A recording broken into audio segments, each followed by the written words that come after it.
bro. I just can't wait to beat him and shut him up. Teo not on this level. Teo is a level fighter, but he's not on my... Very talented. So is Teofimo. He's more explosive with power, but Teofimo is very athletic. He is very talented. You got two athletic guys, two talented guys. Again, Teofimo I would favor with the power. This is going to be interesting. Break him. I know it's going to be a certain point in that fight to where he's going to be mentally frustrated.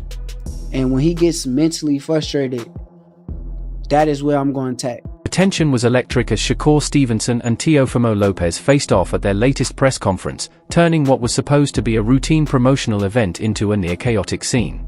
The two lightweight stars, celebrated for their fiery personalities and unbeaten drive, exchanged sharp words and icy stares, keeping fans on the edge of their seats. Stevenson, composed but clearly annoyed, squared up against Lopez, whose signature intensity threatened to boil over at any second. For a fleeting, electrifying moment, it seemed diplomacy had failed, and the press conference teetered on the brink of a full-blown brawl, sparking social media with clips of the tense encounter. In this fight, going up the extra 5 pounds? Honestly, no. I feel like Teo's not that much bigger than me. I think he kind of a little muscular, but that shit don't mean nothing. Muscle don't win fights, but... Faster. You're talking about room 40, Faster. though. You said what? You're talking about room 40. Yeah. Room 40's nuts. Faster. Yo, you pause, bro. What's up with you, bro? You been wildin' I'll since fuck you you been hard. here, bro. Pause. Hard. Real hard. Man, what do you say to that, bro? Like, do you hear him, bro? I just can't wait to beat him and shut him up, bro. Teo not on this level. Teo is a high-level fighter, but he's not on my level. I'm an elite level fighter. The matchup is being hailed as a battle between two of the very best fighters in boxing today, making it one of the most eagerly anticipated bouts in the sport. Both athletes are in their prime, exceptionally skilled, and already proven at the championship level, which only heightens the significance of the event. Fans and analysts view this fight as more than just a title match. It's a true test of elite talent, technique, and mental toughness. Each fighter brings a unique style, with speed, power, and ring intelligence all playing crucial roles. Since neither man is approaching the end of his career, the stakes feel even higher. Many believe this showdown could decide who genuinely belongs at the top of the pound-for-pound rankings and may even shape the future direction of boxing's next era. Teofimo Lopez versus Shakur Stevenson fight. The things that Teofimo is coming out with, I don't know if I don't think Shakur knows even what to say or reply to it. You know, I wouldn't even want to repeat the stuff that he's saying, but he's making some really, really fruity comments. But I suppose that's one way to get in your opponent's head. But I think that's a great fight. I think forget all the sort of trash talk and the build up. It's a fight between two genuine elite world level fighters. We've seen how good Teofimo is. We know how good Shakur is and how dominant and, you know, just how in control he's been of pretty much every moment of his career so far. And I think Teofimo is good enough at boxing and moving and fighting to maybe cause him some problems. But for me, Shakur is as close to a perfect boxer as you can probably get on his day. He makes so few mistakes. He judges the range tremendously well. He's constantly looking for little ways in to score as well as staying safe so they don't have a chance to really, you know, win the rounds back. Since their early days in boxing, the relationship between Teofimo Lopez and Shakur Stevenson has never been straightforward. Defined more by rivalry than friendship, both fighters rose as elite young talents around the same period, with fans constantly comparing their rapid ascents through the professional ranks. While they never formed a close personal bond, their paths often intersected in debates over the sport's next major superstar clash, fueling trash talk and competitive tension online as each called for the ultimate showdown. 2012 National Junior Olympics, Junior National Golden Gloves. And I remember seeing him. He was wearing a white tank top. I think it was red and white trunks. And he was just whooping on dude bad. And that's when I noticed. But we were in different weight classes at the time, different age group, I think. And yeah, we were both cleaning up our divisions leading up to the finals. He ended up winning. I ended up, you know, coming in second. But nevertheless, that's when I noticed him. And yeah, ever since then, it's just been history. What were your early impressions? Legendary boxing icon Roy Jones Jr. weighed in on the Stevenson Lopez build-up, offering a calm, analytical perspective amid all the trash talk and tension. Jones Jr. explained that stylistically, Lopez must take risks and go all out if he hopes to defeat Stevenson. Otherwise, Stevenson's slick boxing and superior movement will likely allow him to outpoint his opponent. According to Jones, Stevenson's defensive skills and technical precision make him difficult to hit, so Lopez must be aggressive and gamble to keep the fight competitive. Jones framed it as a classic tactical matchup rather than just pre-fight noise, emphasizing that the outcome will come down to which fighter wants it more inside the ring. The hat on his face was, I did not come here for this. And I think he even said, I really don't know what to say about it. That don't make for a good press conference to me. There's old school and there's new school. Old school has something that had been said, they would not have allowed us to be able to come face to face. Because you don't say it to me and think I ain't finna try to tear your head off as soon as I get close to you. Well, you're not gonna wait till a fight night. You're gonna get it in that day. Because some things are too difficult. Because sometimes you go a little bit beyond respect. That's disrespectful. If you disrespect me on any level, we fighting then. Now I'm gonna try to hold it together but if you disrespect me, which is what he just did, I'm not gonna ask him about what he's talking about. When I get close enough, I'm finna show him what I ain't talking about. You understand where I'm coming from? Had he said that in my day, they could not. I would tell him, listen, whatever y'all do, don't let me get close to him. Because if I get close to him, I promise you, I'm finna lay him out right now. I'll pay the fines. So you gonna hit him with the Riddick Bowe, Larry Donald two-piece at the press conference? Right now. You understand me? You said that. You challenging me. You're trying me to see if I'm really a man or not. He basically trying to little boy him. You understand me?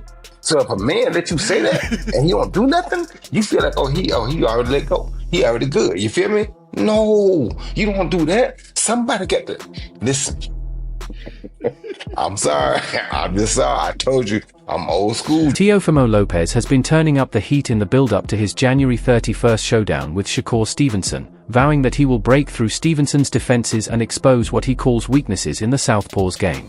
Lopez insists that Stevenson's slick defensive style won't be enough to save him, arguing that a more physical and powerful approach is necessary to disrupt the lightweight champion's rhythm and force a decisive outcome. He has openly criticized Stevenson's movement and timing, labeling him slow and claiming he sees vulnerabilities in Stevenson's strategy that he plans to exploit when they finally meet in the ring. Lopez's confidence is driven by the belief that his relentless pressure and punch power will make Stevenson pay on fight night. But a lot of people look at southpaws they're very difficult, but I grew up with southpaws since a kid. Kind of understand the rhythms of it. Don't get me wrong, he could be slick, but there's something I do to southpaws that just work in my favor. Shakur different though. It's all right. Shakur's a special fighter. But you got dropped, man. What are you talking about? You got dropped. Yes, Dad. Even his little daughter said it. Hold on, get a pops a mic, man. Dad, like, we need that fight. Get pops a mic, man. No, don't stay quiet, Pops. Don't stay quiet. Now I understand why you still. Don't stay quiet. No, yeah. Tio like, nah. Freaking 4 seconds, man. This is a special fight because of who we both of y'all are, but Shakur is a special fighter. You got to acknowledge that. That's what we fighting. There you go. Yeah. So he does agree that he's special. He does get hit. But I mean, he got hit. Gonna crack him at least. He's gonna hit him. He got hit a couple times against Cepeda, but he put himself in a position. Normally, he doesn't get hit. This isn't just theater. Pre-fight heat can reflect genuine animosity that influences fight week and the bout itself. When fighters arrive at a press conference visibly ready to push boundaries, the stakes immediately rise. Commissions boost security, promoters focus on conflict management, and fans revel in the added drama. For both Lopez and Stevenson, whose reputations are built on confidence and flair, the face-off only intensified attention. Both men delivered sharp words and precise intimidation. Lopez spent much of the conference playing the provocateur, trash-talking and goading Stevenson, while Stevenson responded with cool yet cutting put-downs, sending a clear warning that he wouldn't tolerate disrespect. At one point, the tension escalated so high that staff had to physically separate the fighters, who were jaw to jaw. I'll stick around at 140 and fight this guy. His last fight, Cepeda. His last fight. You don't know how many people are talking about him on every scale of him. And when it came to the talks of me and Haney fighting in August, I didn't go for it because he had no motion. Now he does after the Brian Norman. But Shakur, it's all there. But I didn't focus on him. I was focused on what's next. Trusting my power team, trusting on my team and what can do and who could we fight next. Shakur decided. Terence "Bud" Crawford, one of boxing's pound-for-pound elite, has been assisting Shakur Stevenson in training camp as Stevenson prepares to face Teofimo Lopez. Footage and reports show Crawford sparring and working drills alongside Stevenson, providing elite-level insight and sharpening Stevenson's timing, defensive skills, and ring IQ as he moves up to challenge Lopez's titles. Despite the intense rivalry, Teofimo Lopez has downplayed personal grudges, stressing that this matchup is about professional competition rather than friendship or vendettas. Lopez has emphasized that boxing is business first, focusing on executing a strategic game plan and proving himself in the ring, not settling personal scores. He has also highlighted that being in New York, particularly near his Brooklyn roots, gives him a significant edge in the build-up to the January 31st showdown with Stevenson. With the fight officially scheduled at Madison Square Garden, ticket demand has been strong, and Lopez has leaned into the advantage of fighting in front of a largely pro-Lopez crowd in his home region. Fans are snapping up tickets quickly for what promises to be one of the biggest bouts in the city this year, and Lopez has emphasized how special it is to defend his WBO and Ring Junior welterweight titles close to where he grew up. Don't do the most ticket sales for this thing. Brooklyn, baby. Brooklyn all the way. All right, man. All the way, man. All my people go real hard for me. So I'm definitely going to be out there represent, and I look forward to see where we land and what venue we'll be fighting at. Teo, earlier in the show, we discussed a quote from Terence Crawford, who's been training with Shakur Stevenson. Obviously, they're good friends. And he said that, quote unquote, Shakur is going to beat the F out of Teofimo Lopez. I'm just quoting you there. Teo, we know that you've had your problems with Crawford too. You guys got into it a couple of times last year, yelling at each other. Is there a little extra oomph for you in this fight, knowing that Crawford is in Shakur's corner? No, not at all. Define the odds, man. Everybody be on that side. I think that they all have like some sort of group plan amongst each other. Even with Keyshawn Davis, they all think that they're going to conquer boxing as friends. I don't think there's friends in this sport. I think Malik Scott would also agree to me on that part. I don't think this should be friends. This is a fight business. It's not about, hey, I want you to conquer this division, I'll conquer that division, we'll all be friends. And When Shakur Stevenson describes Teofimo Lopez as delusional in a positive sense, Lopez pushes back, making a clear distinction between confidence and fantasy. He explains that being delusional would mean believing in something that isn't real. In his view, his self-belief is firmly grounded in accomplishments, titles, and proven performances at the highest level. Lopez sees his confidence as self-awareness rather than exaggeration, rooted in experience and results. He embraces knowing exactly who he is as a fighter and what he brings to the ring. At the same time, Lopez signals that his ambitions don't stop with Stevenson. He reiterates his willingness to face Terence Crawford next, framing that matchup as another challenge he is fully prepared to pursue, regardless of weight class or reputation. That helps you. It helps you rise to the level. What do you think about that? What Shakur said about you? He's inaccurate, because delusional is when it's not real. It's real. It's just what it is, man. I am who I am. I know what I am, and I think that that's why I look at it like this. I may get something out of it, but Crawford sent out one of his little guys to come and finish the job, and I think that's not gonna work. I'm still gonna be here, and if he's still gonna be in boxing, I would love to face him right after. He is the guy. During a discussion about knockout potential, Teofimo Lopez makes it clear that his approach is built on discipline rather than a fixation on a highlight reel finish. He explains that in boxing, actively chasing a knockout often backfires, leading to mistakes and poor positioning. Instead, Lopez stresses the importance of setting a strong, consistent pace in the early rounds to establish control and naturally wear his opponent down through pressure and tempo. He believes that opportunities will arise on their own. Lopez also questions Shakur Stevenson's ability to handle the full 12 rounds at 140 pounds, noting that it will be Stevenson's first fight at that weight. He suggests that the added size, physicality, and sustained pressure could pose a serious challenge as the fight unfolds. You mean at 140 pounds compared to 135? Yes, in comparison. Yeah. Are you training for a knockout? Are you training to do something to not just beat Shakur, but to beat him in grand fashion? When I say grand fashion, I mean going for the knockout. Well, I think that the whole thing is the Bible of boxing really is that if you look for the knockout, you won't get it. I think really it's just all about setting the good pace early in the beginning rounds and then going from there, setting that tone. I think that I don't see him going those 12 rounds. This is his first time moving up to 140. A lot of these guys can say a lot of things about me not knocking them out or whatnot, but they don't come and try to fight me after they feel this power. So it's for a reason. It carries. It does carry. I mean, I had a good showing with Arnold Barboza. He was number one, my mandatory, and he didn't. He was too hesitant trying to commit to punches. So I think that it's just something that's going to be a rude awakening for Shakur. Hey, Doug, you hear that? He said the Bible of boxing. What else is called the Bible of boxing? It's Ring Magazine. And he's a two-division Ring Magazine champ. Great Not too many of them. ambassador for those championship belts as well. Yep, absolutely.